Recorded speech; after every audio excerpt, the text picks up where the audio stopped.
Hi everyone, I'll just do another short video just to give you a bit of a demonstration of how the new transparent update works that got put out this week. So it's actually a layer based thing. So as you can see, I think you've probably seen, this was the last video I did of this raptor head.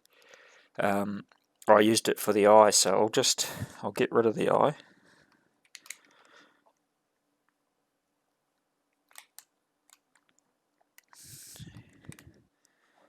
So we've just got a hollow eye there. I'll just go back to my one layer here and I'll just put some black paint behind there.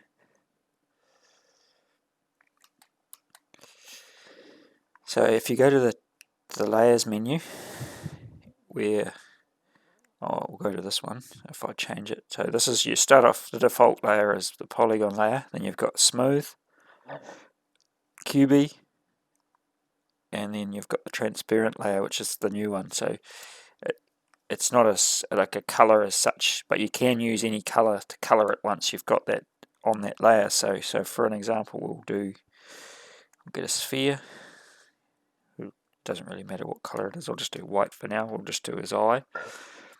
So if I place this here, it's almost sort of see-through, but now this is where it's quite cool. You can play around to get different effects. I'll go to a matte color and I'll paint it. See, it's quite matte there, but it's very hard to see through it. You can just see through it at certain angles and different lights. I'll go for a black now. You see, you can actually see through it quite easily there now. Now if I go for a shiny black, it's a bit more reflective, which is kind of what I usually use for an eye. But even without any sort of thing behind it, you can see now you don't have to paint as much of the lighting and shadow effects into it, because it's reflecting it to a certain extent with on metallic paint coat. Right, now if I'll go back to my other layer which I had for the eye itself to show you how I did the eyes. So we'll go something like that, and then I'll put that just behind the main to give it like a lens sort of a look to it, something like that. And then I'll probably paint this probably shiny black around the edges.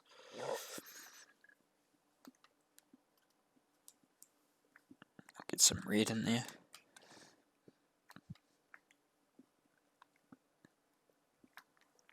And we'll get black for the pupil.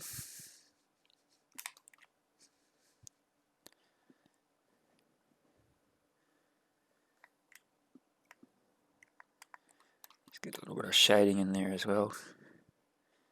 Probably not going to see it from too far back, but at least it'll look the part anyway. Maybe I'll get a little bit more black in there around just for some broken up effects in the iris itself.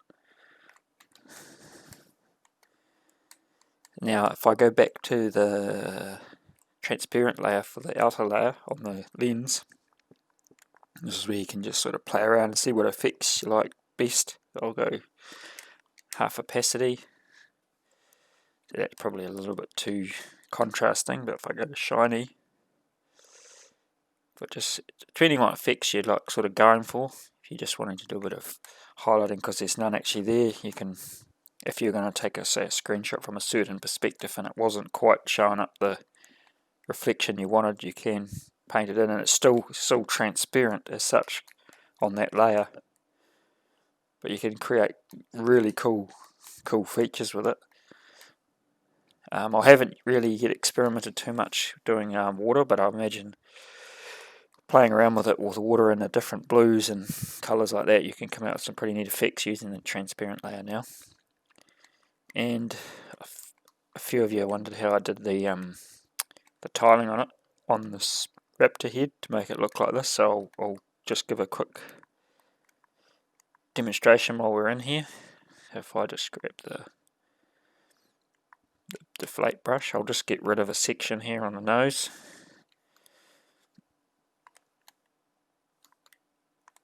something like that. I'll just smooth that off. And I'll just paint that grey, because everything that when I normally sculpt, I pretty much just sculpt with a matte grey colour anyway. So once I initially got the shape with this, they usually just give it a bit of a bulge deflate, and then maybe use this sphere tool to create some sort of wrinkles and ridges and folds in the skin. I'll just get rid of what I don't need with the deflate brush, make it sort of blend in.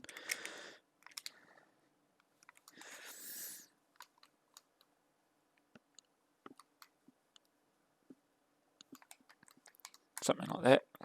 This is just a quick demonstration. So now I'll go back to the cone brush, and yeah, it is a little bit time consuming, but if it's the effect you're after, it's easy enough to do. I'll show you. Like, this is literally how I did it. So it's just pretty much just carving out each individual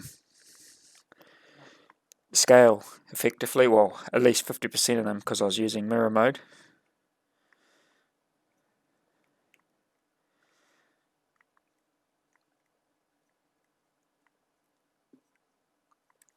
And I sort of tried to just get a bit of a looking at okay, if there was a fold of skin there, try and make them look like they're sort of following the folds of skin along, so you could sort of see the I guess the contours of the shape of it through just how the way the patterns of the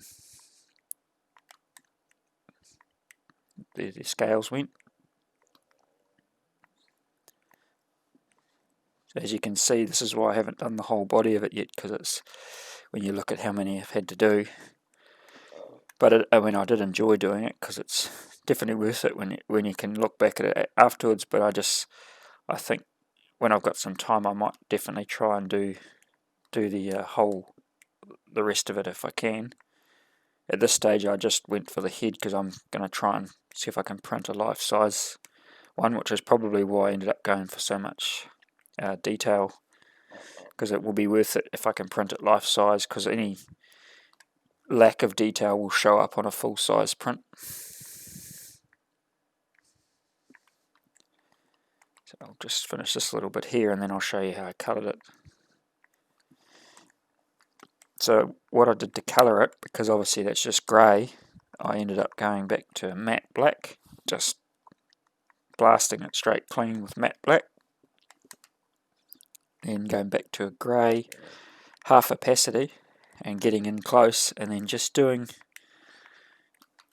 before we go any further, actually, I've missed a step, which I did. Just get the smoothing brush, and just run the smoothing brush over it just once, quite lightly, because it just shakes off those sharp edges, and just, you can see what a difference it makes. It just sort of blends everything together, but it's still quite clear, and quite good clarity of where the scales are.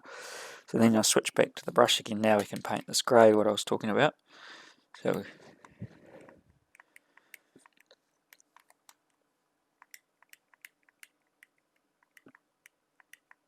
just pretty much using the cone, because it can just control the point to just hit the tops of these little scales. A little bit will go here and there, it doesn't matter too much, because it's just a bit of either dirt or wear and tear.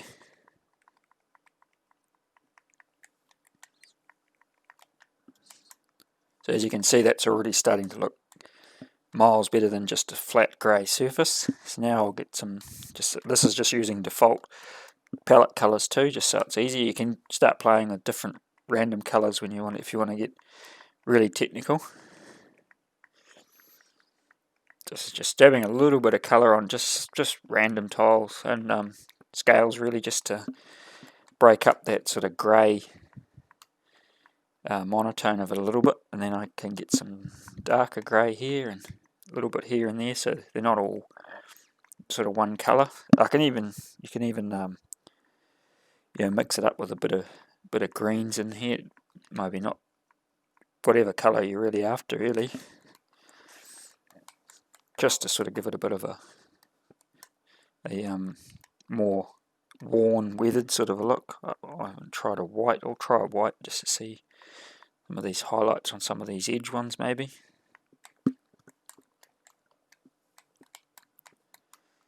Now if I come down here, I'll just carve out some more just to finish this nose. While we're at it, we might as well.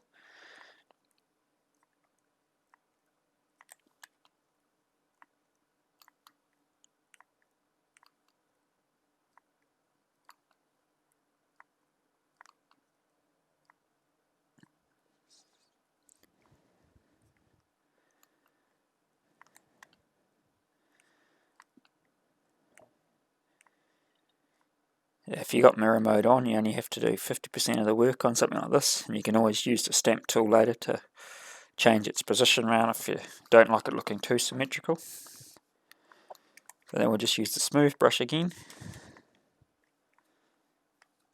Oh, that's the colour one. This one we want. Probably a little bit much there, I'll just do that a little bit lighter.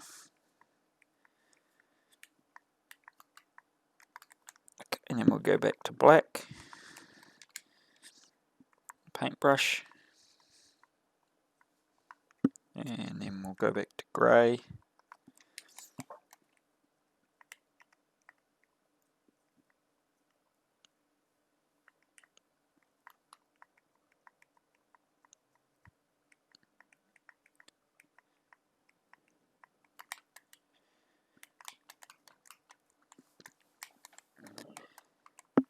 and a little bit of brown here and there.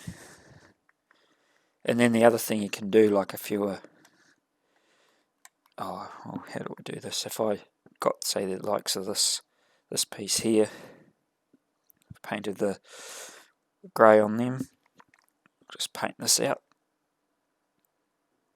for a bit of shadowing in there.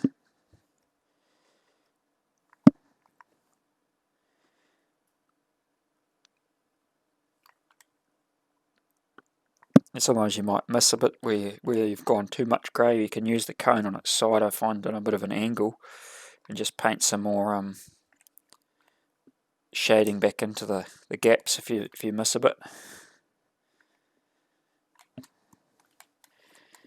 And we just need to get some darker grey in here because it's quite a lot of light grey. We get some slight tan colours on there around where the highlights are and the worn bits. And then see, it's still quite light there, so you can still sort of then lightly brush over everything with a darker, like black almost, just to darken the shades up, like especially sort of on the undersides of things, just to sort of almost make it look like it's a bit of shadowing there, even though the game sort of has its own shadowing to an extent, but this will, I find I just paint my own shadows in as well, because it helps exaggerate and highlight areas that you want to sort of look like they're definitely in shadow, like under the neck and places like that where I've painted quite a bit of darker colour. But yeah, that's pretty much how you can do scaling and stuff like that on lizards or dinosaurs or anything really, and make them look quite semi-photorealistic, when it doesn't actually take a lot of work to do it. It's just a bit of time, but the actual process is fairly simple really.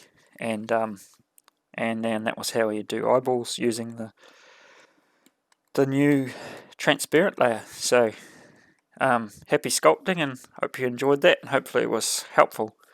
Catch you next time.